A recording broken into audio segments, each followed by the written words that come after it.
Hello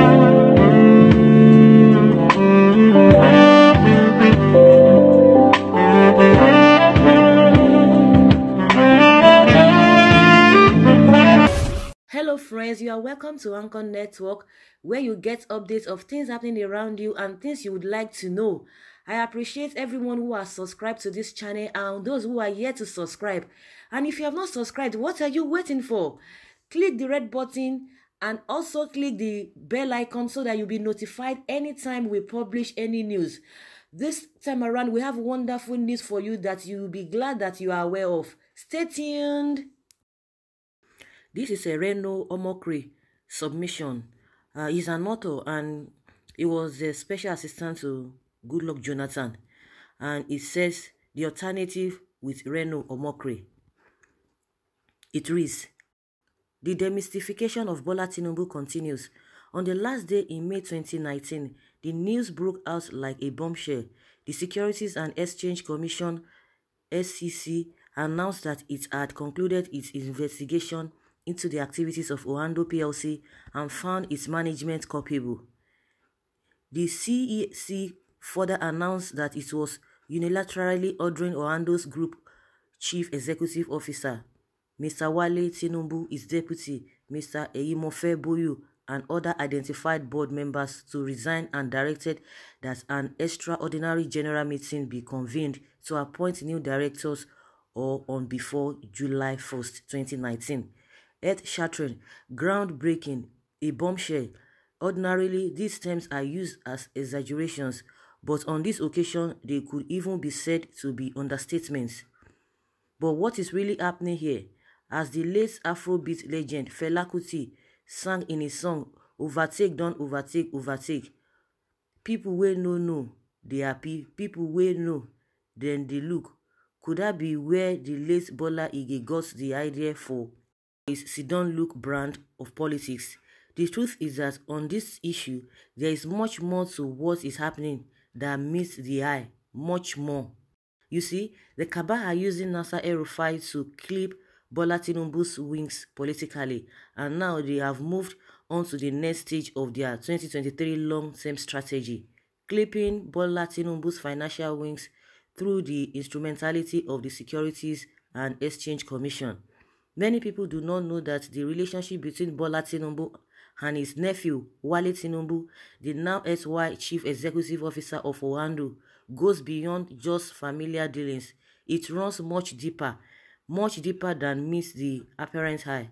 For instance, it is Wale Tinubu that introduced Babatunde Raji Fashola to his uncle, Bola Tinubu, eventually paving the way for Fashola to become his chief of staff while he, Bola Tinubu, was governor of Lagos, and ultimately to make him, Fashola, his successor. The bond between Bola and Wale Tinubu runs deep. Perhaps it is a coincidence that Wale Tinubu's then burgeoning company, Ocean and Oil, acquired the federal government's shares in Unipetrol in 2000, just a year after his uncle Bola Tinubu became governor. And perhaps it is not a coincidence. You do the math. Those who think it is a coincidence that Nasser El-Rufai flippantly unleashed his salvo against Tinubu 3 weeks ago on May 4th, 2019, and the Securities and Exchange Commission moved against Oando on the last day of May, need to do a little digging. I will help them. Nasser El-Rufai and Oando have history together, very long and deep history. You see, Nasser El-Rufai was the Director General of the Bureau of Public Enterprises when Wale Tinubu's Ocean and Oil acquired Unipetrol's share. I am a researcher and a very meticulous record keeper. I interview people and keep meticulous records of my interviews because Nigeria is a dog-eat-dog environment and you need to protect yourself if you are involved in Nigeria politics. And as far as I am concerned, the pen is mightier than the sword, hence I keep record.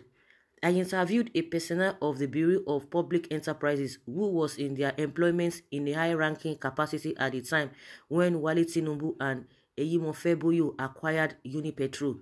This high-ranking person's documented testimony to me is that the duo initially came to acquire a hotel the federal government sought to divest from.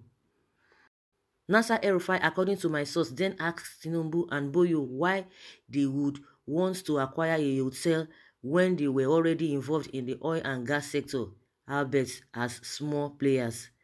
He encouraged them to bid for one of the oil companies then. They had not bought of that because they left those things were for the big players who had godfathers. Back then, Tinubu was not the Jagaban that he is today. Well, to cut a long story short, the duo went back to their den and repackaged themselves, and to use a glitch, the rest is history.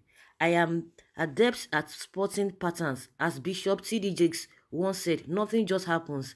If you are not able to spot patterns, you will be so clueless in politics until the day that your enemies will shave your head in your absence. Apologies to Chief MKO Abiola. The fact that Nasser El-Rufai unleashed his salvo about cutting certain godfathers to size 3 weeks ago in Lagos, and then this recent move by the Securities and Exchange Commission against a company that is only 1 degree separated from both El-Rufai and Tinubu cannot be coincidence, not at all. I will keep exposing these patterns. Unfortunately for these blood-sucking vampires who are retarding Nigeria's growth, I am not within their reach like Delegiwa, so the only letter bomb they can send to me are spiritual arrows, and my God is able to make every weapon formed or fashioned against me fall to the ground. The move against Oando is Act 2, Scene 1 in the Kabas Machiavellian plot involving the Fulani intelligentsia against an errant Yoruba warlord. It is the tragedy of Alimi and Afonja all over again. Sadly, someone is repeating history because he does not realize that the devil has no new tricks. What the devil does is what the devil has always done since he started his mischief-making from the Garden of Eden. Bola Tinubu has been caught in an old South Indian monkey trap. In the American writer and philosopher Robert Maynard Persick's seminal book, Zen and the Art of Motorcycle Maintenance, published in the year of my birth, so it holds a special significance for me. The author describes how Indians catch a monkey using an ancient monkey trap. According to Persick, the trap consists of a hollowed-out coconut chained to a stake. The coconut has some rice inside which can be grabbed through a small hole. The monkey's hands fit through the hole, but his clenched fist can't be back out. The monkey is suddenly trapped. The Fulani intelligentsia, which I greatly admire and studiously research, trapped Bola Tinubu in their monkey trap by giving him the promise of a future impossible or future possible presidency. As long as Bola Tinubu's fist is clenched on that promise, he can never escape their trap. He thus remains beholden to them in a way that Olusegun Obasanjo never was and never will be. As a result of this trap, Bola Tinubu will stay where he has been placed and allow himself be subjected to whatever disgrace and insult his trappers choose to mess out on him.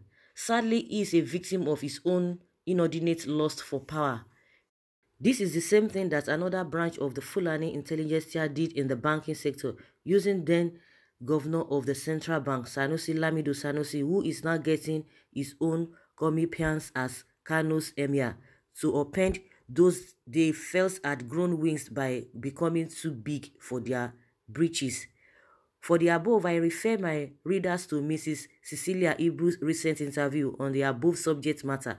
Sanusi persecuted me as he thought I wanted his job at CBN. Cecilia Ibu, Punch newspaper, May 11, 2019.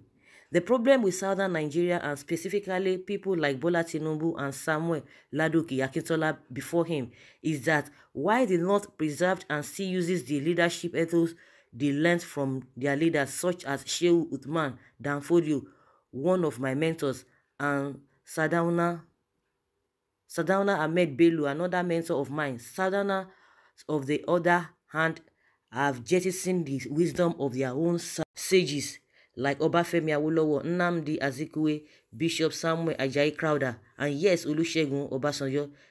That is why we keep repeating history, and instead of accepting responsibility for this, we prefer to blame history for repeating itself. Reno's nuggets. When Satan wants to finish a man, he brings him a slay queen. If he wants to destroy him beyond repair, he deceives him to make her his wife. Put your trust in God when choosing a wife.